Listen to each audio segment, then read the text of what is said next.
Israel की राह में यमन का हूती एक ऐसा कांटा है जो उसे हिजबुल्लाह और हमास पर फतह करने से बार बार रोक रहा है। हूती के हमलों की वजह से इजरायली फौज पूरी ताकत से हिजबुल्लाह और हमास पर हमले नहीं कर पा रही है, क्योंकि हूती रह रहकर इजराइल के भीतर भीषण हमले कर रहा है।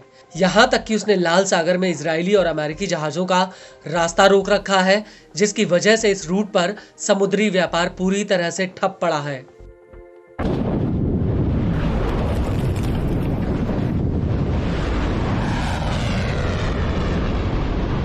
लेकिन हैरान करने वाली बात यह है कि इजराइल के पास दुनिया के सबसे ताकतवर एयर डिफेंस सिस्टम है, उसके बावजूद भी आईडीएफ के पास हूती के हमलों का कोई तोड़ नहीं है।